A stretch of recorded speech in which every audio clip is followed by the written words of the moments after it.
Chapter 5 Season 4 is here, and with that all of our ranks have reset. Now we all share the same goal of wanting to get all the way back up to that Unreal rank. Now whether you reach Unreal every season or this is your first time getting Unreal, I'm going to share with you multiple crucial tips and strategies that will help you rank up faster in this season. If you do find this video helpful, please do drop a like and subscribe, as I'm on the road to 20,000 subscribers and I'll be uploading much more content just like this. I also do regular ranked game with viewers and other competitive tournament streams over on my Twitch channel, so head to the link in the description if you wish to come and support me. Thank you very much for clicking on today's video, so without further ado, let's get straight into it. Okay, so starting off I want to talk about which game mode of ranked should you play. Now this season Epic has made some major changes, especially to competitive, meaning that playing ranked is great practice to try and help you improve your skills. Also, as a side note, I will have lots of content on how you can place highly and even earn in the new tournaments coming very soon, so make sure you are subscribed for that. Now, as we know, Epic have fully never come out on which game mode gives you more percent when you are trying to rank up. However, as a community we worked out that a good game in solo ranked is the most beneficial to helping your ranking progress and reaching that goal of Unreal. Now part of the reason for this is because reaching a top 10 placement in solos is harder and means much more due to the fact that 100 individual players or teams load into a solo game, whereas in squads, for example, only 25 teams load into a game like in ranked squads. Now we also know that kills in solos and duos is worth significantly more than trios and squads, as typically the percent you progress for a kill decreases if you play the larger game modes such as squads, again because kills are more valuable in a solo match because you're taking down an entire team. Now, this means that a kill in solos is again worth significantly more when you are trying to rank up. But then you guys ask, okay, so what actual game mode should I be grinding? Well, I believe that you should play whichever game mode you are regularly going to be able to drop high kill games in, especially getting good placement as well. Now, for example, it could be that you are a really strong and confident solo fighter, meaning that for you, solos may be the quickest and easiest way to rank up and your best option. This also means then that if you're a less confident player, then it may be worth playing a more team-based game mode like squads. If you can consistently drop high elim good games, that's going to be crucial. Even though it may rank you up slower in terms of each kill, if you can drop high elims, you'll rank up faster overall. Overall though, it is personal preference and you have to be honest with yourself about which game mode you'll perform consistency well in a regular basis. If you have a couple good friends and a few good mates, then choosing a team game mode will definitely be better for you. If not, solos is your best option to rank up fast. So moving on now, I'm going to go into a bit of detail on each particular stage of the game. So let's start off by talking about some early game strategies. Now starting off with early game, this is an extremely important segment of the game because failure to make it off spawn will slow down your ranking progress and harm you on that journey up to Unreal. Now there are two main types of playstyles which you can use to make it off spawn in a regular basis. The first playstyle is a more aggressive playstyle. Now this involves always looking to fight other players at your drop spot. If you're an aggressive player, I would look to land a named POI. This could possibly be one of the new POIs, like a raft, but I would genuinely recommend landing not far from the new locations, whether this be a location such as Grim Gate, Reckless Railways, or even somewhere like Restored Reels to help you get off spawn and then rotate in later.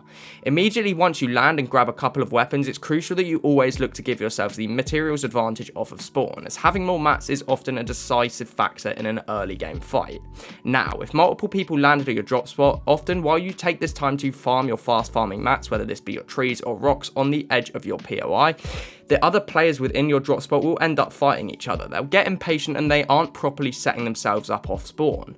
This then gives you the perfect opportunity to come in as that fight is ending when the opponents are likely weak and clean up the fight extremely fast, allowing you to successfully win off spawn at your drop spot.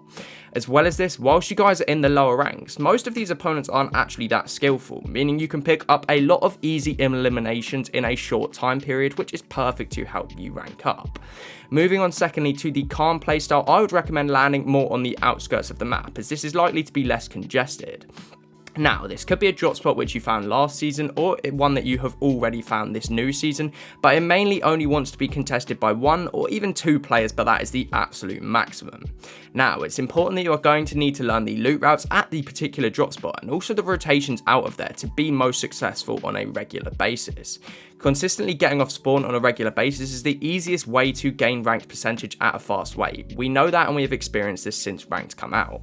If you build consistency in your drop game, It will allow you to be more consistent and overall reach the goal of Unreal at a much quicker pace. Again, similar to the aggressive playstyle though, when you are fighting the player off spawn or not, it's crucial that you guys still give yourselves that advantage. Again, whether you are taking that fight or you're not taking that fight and you're trying to disengage, still give yourselves that advantage, because you can only control yourselves, you can't control whether the opponent wants to W key or not. But again, even on your rotations out, make sure you are looking out, getting those materials, as you could get pushed at any moment. But that is pretty much how to get off spawn. Now next up, I want to talk about the mid game of your ranked games. Now everyone's mid game will be different technically depending on where you land on the map, but it's important which you stick to your rotations and your loot routes and the normal path which you follow game on game.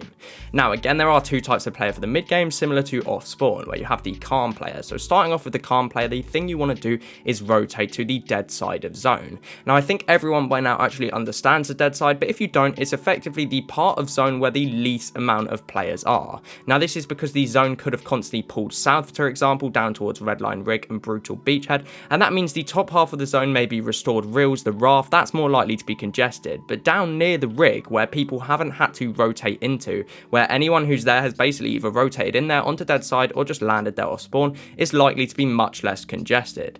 Now, as well as this, other players on dead side probably won't be that confident fighters because they're also trying to camp out and get as much placement as they can, so if you have to, you could take a fight. However, it's not actually worth taking many fights until you're into that top 10 placement. Now, the reason for this is because we know from Epic that kills inside the top 10 are worth a lot more trying to gain you rank percentage. So it's important that you try and avoid getting keyed in the mid game by going dead side and staying low key.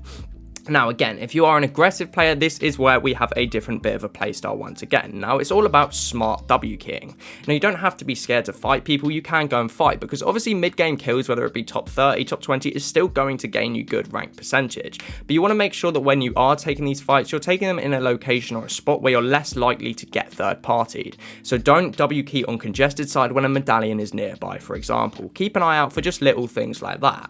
You either again want to fight where there's no third party or likely not to be a third party, or you want to be pushing in as the third party player. That's always an advantage, as you can come in and clean up weaker opponents, and therefore you just get an easy kill for minimal effort. But that's pretty much all I've got for the mid game. So of course, now we have covered both the early game and the mid game, it only leaves us with the end game.